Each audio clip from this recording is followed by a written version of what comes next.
What's up, guys? I'm here on October 6th. It's a Sunday. It's about 5:30 p.m. Just got back from the gym. Today I slept in a little bit and I studied for the GMAT.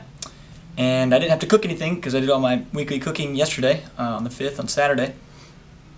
So I just wanted to go over a couple things that I learned this week and discuss how I got better, and then and then also the setbacks.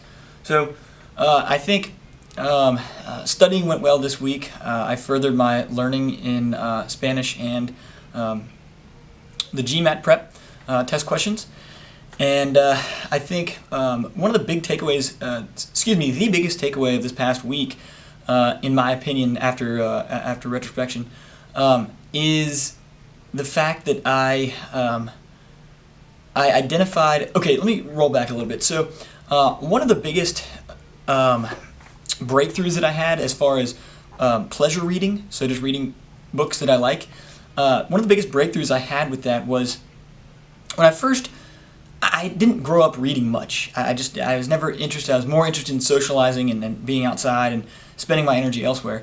And I think one of the reasons was I never, number one, I didn't find the right book and to dive into. And number two, I didn't structure my time properly to integrate it. So recently, within the past 4 years, I picked up reading and I started enjoying it. The main reason I did was because, when I first started picking it up, I was like, I'm going to make myself read. So I scheduled a 30-minute to an hour window every evening that I would read, and it just wasn't. It felt forced. So after a few weeks of doing that, maybe a month or two of doing that, I decided that I was going to try a new strategy, and that was to, as soon as I didn't feel like reading anymore, close the book, put it down, and either do something else or go to sleep. And if I didn't feel like reading that night, not read at all. It was the biggest breakthrough I had in reading, and helped me embrace reading in a new light. And so I love it. It changed the whole game. And so that carries over to running or walking uphill on the treadmill like I do. It wasn't enjoyable for a while there, for a year or so. And so once I learned that about the reading thing, I embraced that and tried it out for the walking and running thing, and it was life-changing. And now, because of that, so I'll jump off the treadmill or stop running whenever I don't feel like it anymore. And I know it's counterintuitive to the theory of mental toughness and mental stamina and things like that, but it's helped me read more and run and do cardio more.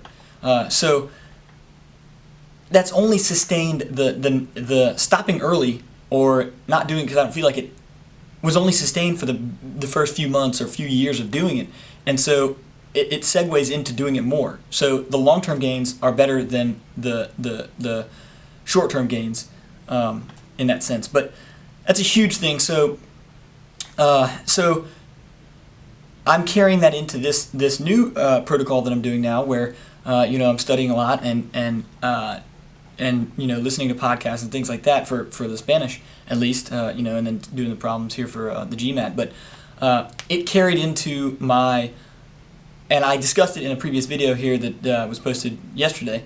I want to go into more detail about it here, but so coming home from work some days, it'll be a long, mentally fatiguing day, and a lot of times, well, not a lot of times, a couple days a week, I won't feel like listening to the podcast. And what I found was when I was listening to it, when I was forcing myself to listen to it, even on those days that I had a lot to think about and kind of recap for the day, I wasn't listening to the podcast anyway.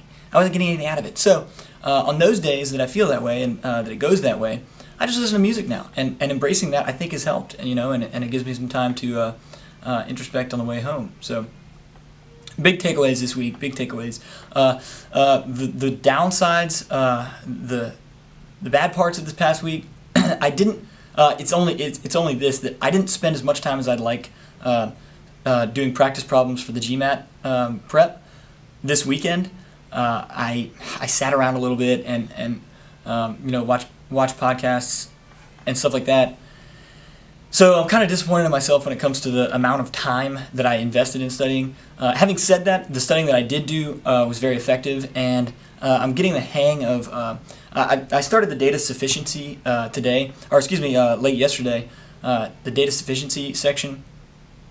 I guess it's still considered part of the quantitative questions, but they're more geared toward. I don't know if I'll have to read about it more to be able to describe it and put it into words better, but that's what I dove more into yesterday evening and today, and honestly, I've gotten a lot more correct just on my own ability, my own problem-solving ability in that section, so I like it a lot so far, and it's encouraging to get more right. I mean, the point is to get them. The point is to, you know, it doesn't matter if you get them right. You know, the point is to learn how to do it. But it's it's definitely fun when you get a lot right. So that's what I did this week. That's how this week went, and looking forward to this week. Yeah, so that's how this past week went. But I'm looking forward to this week. I will be going out of town this coming weekend. I'll be going back to my hometown, Baton Rouge, Louisiana, for an LSU football game, and then we're also having a party sort of thing at the casino in Baton Rouge.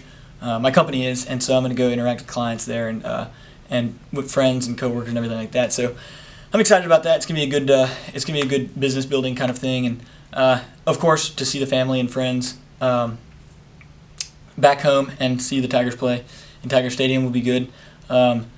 So this week should be a pretty normal week. One thing, when I do go out of town like this or something like this happens, the way that my meal plan is structured, it's structured for 6 days a week that I have food for. So it complicates. It's just, I mean, I'm gonna have to throw away the food, and so that's why I'm mentioning it. It's frustrating. So when I do go out of town, so I guess I'll try to possibly include more of those calories and spread that sixth meal out through the week, possibly. I don't know, but that's just one little note that gets frustrating sometimes as far as planning, but it's not a big deal. It's just somewhat notable. So let's see. That should be it for now. I feel pretty good about how things are going. Like I said, I like to spend more time when I'm here on the weekends. I like to spend close to 6 to 8 hours on the weekend, each day of the weekend. So 12, 16 hours of, 12 to 14. I'm not doing the math, but anyway, I want to spend that much time on the weekends. I didn't do that this weekend, so these are the takeaways for the week. But things are going well. Oh, and I'll end the video with my favorite quote of all time, and I'll have to look it up. I didn't look it up before I started this, but the quote is, "If the brain were so simple we could understand it, we would be so simple we couldn't." So think about that. Say it a couple times to yourself, and it's my favorite quote of all time since I guess it was about 2010 I discovered that quote, and it ended up being the quote that I put in the yearbook for high school as my senior quote. So, but it was I believe it was a neuroscientist whose quote that was. I'm not going to look it up and waste time with it right now, but credit him. You can Google it. So that's my favorite quote. I think it's deep and it's brilliant. So that's good.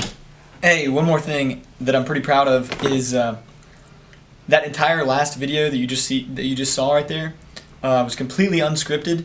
Normally, when I do these videos, I'm still working on getting the focus right on this Canon camera. So normally for these videos, I'll do a little test video, like a 3-second video where I'll start the video and I'll sit down and I'll get back up, stop it, and check to see the focus on it. That video that you just watched was the first one. I didn't get back up and check the focus, so it may have been out of focus a little bit. I think it possibly was, but and none of it was scripted. Also, what I normally do is I'll normally write my thoughts down, but the thing is, having done this a few times now, I'm getting better at compartmentalizing and organizing those thoughts in my head prior to just throughout the daily routine. So pretty cool note to make on this video here is that I didn't do any of that, and I kind of just started stream of conscious, kind of spewing that. So pretty exciting. I'm pretty excited about it. That's why I made this second little video to explain that. So.